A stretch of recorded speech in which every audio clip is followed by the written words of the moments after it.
The shoreline approaches as the voyage to WrestleMania 36, because Pirates has just over a week left. And for the first time ever, not only is it going to be in front of no fans at the WWE Performance Center, not only will it be split over 2 nights, because the card is just too stacked. It has nothing to do with Steve Corino. Not only is it going to be hosted by a Gronk, but it'll also be the first Mania ever to not be broadcast live, as it's being taped in advance today and tomorrow. And because of that, we'll reportedly be getting more movie-style production of matches to compensate for the lack of crowd atmosphere. While Raw and SmackDown have now realized letting their most talented in-ring wrestlers do in-ring wrestling is the best style for empty arenas, this does rather expose the not as nimble stars on the WrestleMania card. It's almost like putting the Blue Universal Championship on 50-year-old Goldberg, who was never a great in-ring wrestler in the first place, was a bad idea. This is the speculated direction Undertaker's Boneyard match with AJ Styles, whatever that is, will take to hide the dead man's physical limitations. And Gorilla Position reported yesterday that John Cena versus The Fiend will also get full-blown movie treatment with a unique look and feel. Rumors suggest a match shot on a closed set in a warehouse like House of Horrors. WrestleTalk sources have confirmed that is the plan for Cena versus The Fiend, and we can exclusively report an extra detail for the match. It'll see appearances from both The Fiend and Bray Wyatt. Bray has pitched for both versions of his character to appear in the same bout. The match will take place with Cena wrestling The Fiend in the warehouse, reported by Gorilla Position, but Cena will then encounter Mr. Rogers Bray in a Firefly Funhouse segment. This is to get around the issue of not having any fans live in attendance, and also for WWE to explore a different style of match for The Fiend, with his in-ring style being the only critiqued part of the gimmick. That wouldn't usually be possible in front of a live audience, but thanks to the magic of video editing, this will be the first time we've seen both The Fiend and Bray Wyatt in the same match. The Fiend has made nearly all of Bray's in-ring promo and match appearances, with Mr. Rogers Wyatt only wrestling The Miz at December's TLC pay-per-view. This was because The Fiend's character only comes out to wrestle opponents from Bray Wyatt's past, which was a really nice detail, until WWE ignored it to have The Fiend wrestle Bill Goldberg at Super Showdown last month. There was so much wrong with that match, and how was it not even a month ago? Mr. Rogers Bray also appeared in his comfy-looking cardigan on a recent episode of SmackDown to confront Cena, potentially foreshadowing that Wyatt iteration's involvement in their Mania match. What do you think about both Bray Wyatt and The Fiend wrestling John Cena? It's kind of a handicap match, I guess. Let me know in the comments, because I'll be replying to people from out of nowhere. I actually think it could work really well if done right, as Bray's creative vision has been mostly flawless since The Fiend debuted. We'll find out if WWE grants Bray his wish soon, with WrestleMania being taped today and tomorrow. Unfortunately though, more WWE stars have been removed from the tapings to prevent the spread of Steve Corino. Thanks for your support on Patreon. He's no jackass, Dano.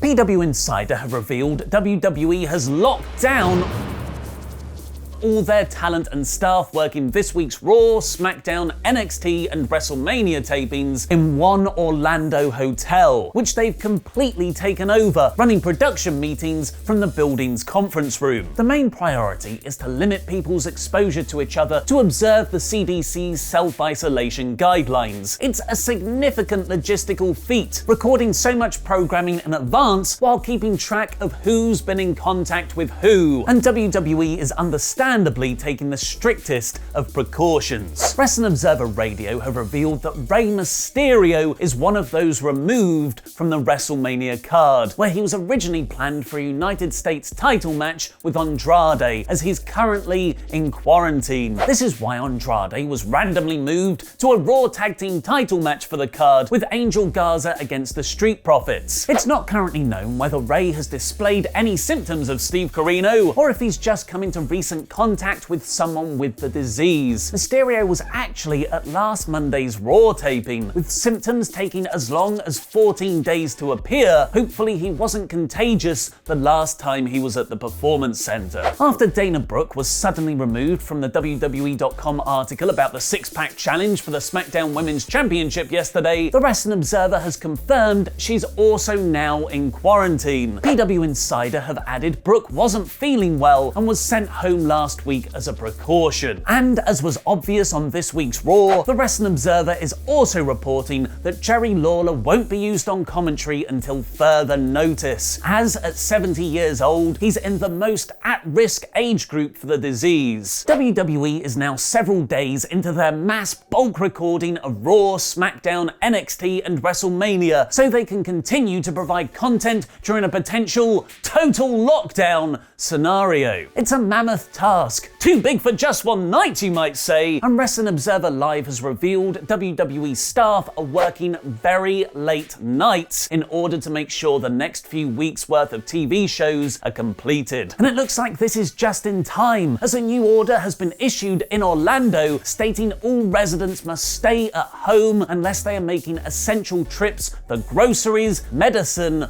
or essential work for the next 2 weeks, beginning at 11 p.m. tomorrow night. This would make any WWE tapings after that extremely difficult. But with WrestleMania being taped in advance and being split over 2 nights, WWE are apparently still making their mind up over what the main events will be. The very reliable WrestleVotes has tweeted one of their sources reckons Becky Lynch versus Shayna Baszler could be the night 1 main event. Surprising, as it was assumed Drew McIntyre versus Brock Lesnar would close that show, and that Vince McMahon was reportedly down on Baszler heading into Elimination Chamber. But if there's one certainty in these uncertain times, it's that Vince changes his mind a lot. So it's kind of uncertain what the certain thing is. Worth noting, this is far from official, and with Mania being pre-taped, theoretically, WWE could change the lineup of the matches as to how they appear on the show after they are taped. Quality could make a difference. So we may not see Baszler versus Lynch as the main event if Vince doesn't like it enough. And it also means that other matches could main event the shows, like Orton versus Edge, Undertaker versus AJ, Cena versus Fiend, or Elias versus King Corbin. Okay, maybe not that last one. It's important to remember that whatever happens on WrestleMania, we should be thankful we're getting one at all this year. But then again, let's also talk about how bad Raw's ratings were.